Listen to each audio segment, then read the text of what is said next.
आज अण्णासाहेब पाटील आर्थिक विकास महामंडळाच्या योजनेअंतर्गत थोडीशी माहिती देण्यासाठी आपण बैठक आयोजित केली आहे, प्रेस कॉन्फरन्स आयोजित केली आणि त्या जबाबदारीला अनुसरून काही माहिती मी आपल्या सर्वांना देऊ इच्छितो।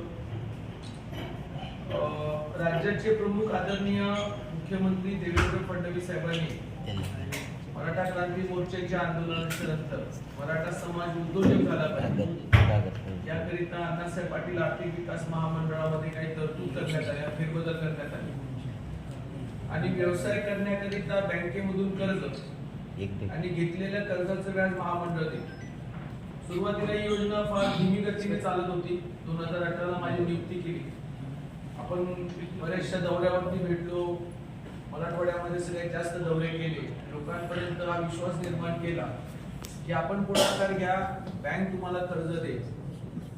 यानंतर बँकेकडनं प्रतिसाद न मिळाल्यामुळे परत आपण कलेक्टर लेवलला जाऊन बँकेच्या बैठका घ्यायला आणि जर आपण बघितलं की सातारामध्ये 2024च्या अगोदर आपण ज्या वेळेला 1 लाख मराठा उद्योजकाचा आकडा पार केला त्यावेळेला आपण मुख्यमंत्र्यांचा त्यावेळेला साहेब उपमुख्यमंत्री होते आणि त्यावेळेला आपण साताराच्या हॉलमध्ये तो मोठा कार्यक्रम घेतला।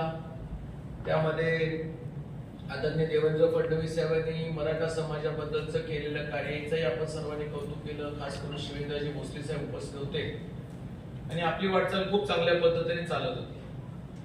प्रशासकीय अधिकाऱ्यांच्या माध्यमातून काही असे मुद्दे घडण्यात आले, निर्णय घेण्यात आले जे पूर्णपणे बेकायदेशीर होते आणि गेल्या 7-8 महिन्यापासून मी हे सातत्याने सांगत होतो की हे बेकायदेशीर मुद्दे मूळ मराठा समाजाच्या लाभार्थ्यांचं नुकसान करतात।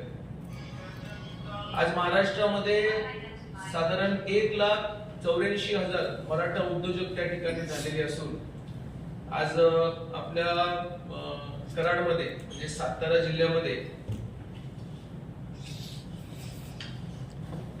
11,800 लाभार्थी आपल्या फक्त निधी लाभार्थ्यांपर्यंत पोहोचवण्याचं काम करत आलेलो आहोत। ज्या मुद्द्यावरती मी आपल्याला बोलत होतो की जो 2024 मध्ये काढलेले GR 2025 मध्ये काढलेले LOI अचानकपणे मागच्या काही महिन्यापूर्वी व्यवस्थापकीय संचालक MD यांनी ती रद्द केली। लेखी स्वरूपावर कळून देखील त्यांनी हे गांभीर्य समजलं नाही, परंतु ते असं वाटत होतं की कुठेतरी जाणीवपूर्वक शासन आणि लाभार्थ्यांमध्ये अंतर निर्माण करून देण्याचं त्यांनी काम केलं। गेल्या 10 दिवसापूर्वी मराठवाड्यामध्ये आम्ही 5 जिल्ह्यामध्ये दौरे घेतले, लोकांनी आम्हाला भेटलं, लोकांची भेटण्याची परिस्थिती त्यांनी सांगितली की आबासाहेब आम्ही तर कर्ज घेतले आणि अचानकपणे तुमच्या MDनी असं परिपत्रक काढलं की त्याच्यामुळे आमचं व्याज परतावाच मिळणार नाही आणि 15 लाखापर्यंत जर आम्ही कर्ज घेतलं असेल 15 लाखापर्यंत आम्ही कर्ज घेतलं असेल जर आम्हाला व्याजच मिळालं नाही तर आम्ही सगळेजण त्या शासनाच्या योजनेअंतर्गत धाडस केलं आणि अडचणीत येतो आणि हे सगळे अर्ज आम्ही एकत्र केले। सुदैवाने मी मुख्यमंत्र्यांना कॅबिनेट मीटिंग मध्ये भेटून मंगळवारी ही वस्तुस्थिती सांगणार होतो। सोमवारी रात्री राजेंद्र राऊत साहेब आमचे विधान परिषदेचे आमदार बार्शीमध्ये मेळावा झाला आणि मंगळवारी सकाळी मलाच निरोप आला की बाबा त्या ठिकाणी नवीन अधिकाऱ्यांची नियुक्ती करण्यात आली। मागच्या आठवड्यामध्ये आम्ही महामंडळाच्या MDनी श्रावणाच्या पहिल्या दिवस मी त्यांची भेट घेतली। आम्ही जवळजवळ अर्धा दिवस या विषयावरती सखोल चर्चा केली आणि परत मी दौऱ्याला गेलो।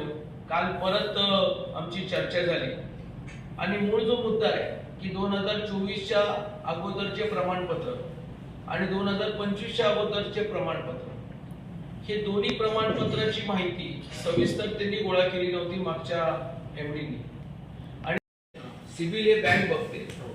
सिव्हिल हे जे RBIने निर्माण केलेली अशी एक यंत्रणा आहे की ज्याच्यामधून एखादा जर बँकेचा खातेदार वारंवार डिफॉल्टर असेल तर सिव्हिल वरती ते कळतं आणि मग डिफॉल्टरला जर कर्ज देऊन परत डिफॉल्ट केलं तर राष्ट्रीयकृत बँका किंवा सहकारी बँका परत अडचणीत येतील।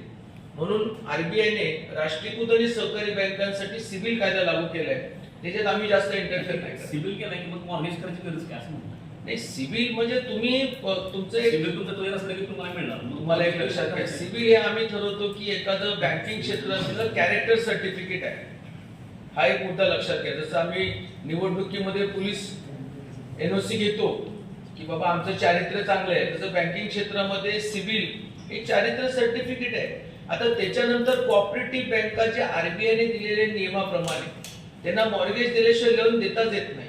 राष्ट्रीयकृत बँका विदाउट मॉर्गेज लोन देतात.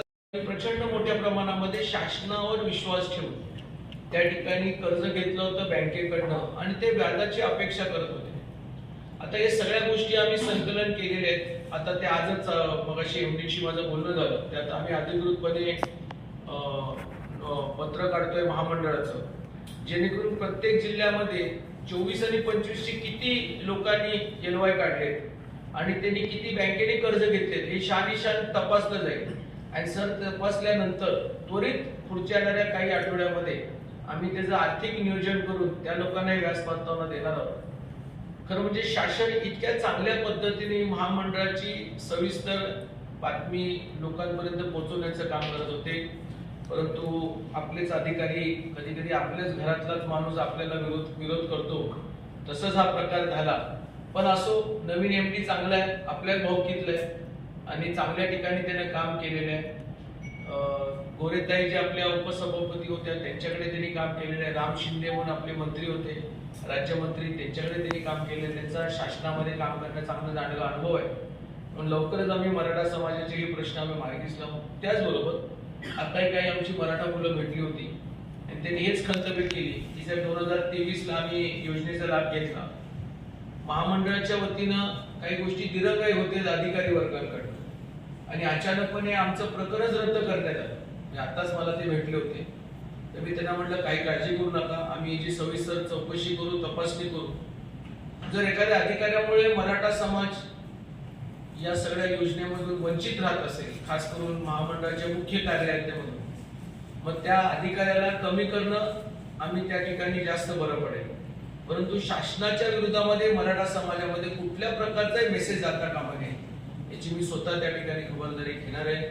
म्हणून सर्व पत्रकारांना मी आज या पत्रकार परिषदेच्या माध्यमातून मी आश्वासित करतोय की जे काही मागच्या 8-9 महिन्यापासून जे एमडीने केलेला कारभार आहे तुम्हाला पुढच्या काही दिवसामध्ये सुरळीत करायचं आहे. त्याचं पहिलं पाऊल आमचं 24 आणि 25 आहे आणि निधीच्या संदर्भामध्ये आम्ही परत राज्याचे मुख्यमंत्री यांना भेटणार आहोत. अधिकचा निधी आम्हाला मिळावा, कारण बॅकलॉग आता मोठा राहिलेला आहे, तोही महामंडळाच्या लाभार्थ्यांना देण्यात यावा अशी आम्ही त्यांना विनंती करणार आहोत.